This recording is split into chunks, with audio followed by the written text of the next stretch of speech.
আসসালামু আলাইকুম গাইস। আমি এখন আপনাদের সামনে একটা মেসেজ ড্রপ করতে চাই। সেটা হচ্ছে, আপনারা কেউ ভাই এরে থামান, আমি আর নিতে পারতেছি না। মানে আমার আর সহ্য হয় না। অনেক অনেক অনেক সহ্য করছি, আমার আসলে ধৈর্যের বাঁধ ভেঙে গেছে ভাই। আপনারা যেভাবে হোক এরে থামান। মানে কথা হইলেও ভাই সব বিষয়ে এনাকে কেন মেসেজ ড্রপ করতে হবে? মানে প্রত্যেকটা বিষয় মেসেজ ড্রপ। মানে আমি যে সকালে মানুষটা ঘুম থেকে উঠবো, ফেসবুকে একটু ভালো মন্দ আপডেট দেখব, দেশের বর্তমান যে কন্ডিশন, মানে দেখি যেদিকে তাকাই শুধু মেসেজ ড্রপ। এই যে ধরেন কিছুদিন আগে হামস্টার কম্বার টাকা দিল। হামস্টার নিয়ে মানুষের অনেক বড় একটা স্বপ্ন ছিল, যে বড় বড় দালান কোঠা তৈরি করব, অনেক টাকা পাবো, হজ ওমরা করে আসবো, একটু বিয়ে শাদি করবো।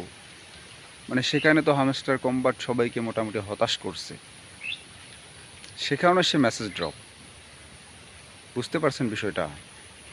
কথা হইল, তার ভাষার মধ্যেই যে একটা ভাইরালের গন্ধ আছে, এটা কিন্তু বোঝা যায়।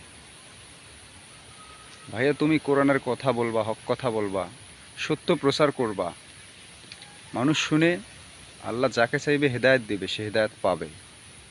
তোমার উদ্দেশ্য থাকবে আল্লাহর সন্তুষ্টি। কিন্তু ভাইয়া তুমি যে স্টাইলে মেসেজ ড্রপ করো, এতে তো মানুষ হেদায়েত তো দূরের কথা, তোমার প্রতিও তো মানুষের কখনো সম্মান বাড়বে না। যেটুকু আছে তারও 12টা বেজে যাবে। ভাইয়া তুমি কি কমেন্টগুলোও কি পড়ো না? মানুষ কিভাবে তোমাকে নিয়ে কমেন্ট করে, কথা বলে, সব কি এড়িয়ে যাও? প্রত্যেকটা কমেন্ট এড়িয়ে যাও কিন্তু ঠিক না। তোমার বাসায় গিয়েও শোধরানো হলো, তারপরও কি শিক্ষা হয় না? রুমের মধ্যে একা একা ভিডিও বানায়, শুধু মেসেজ ড্রপ। ভিডিও বানাক, এতে কিন্তু কারো কোনো আপত্তি থাকার কথা না।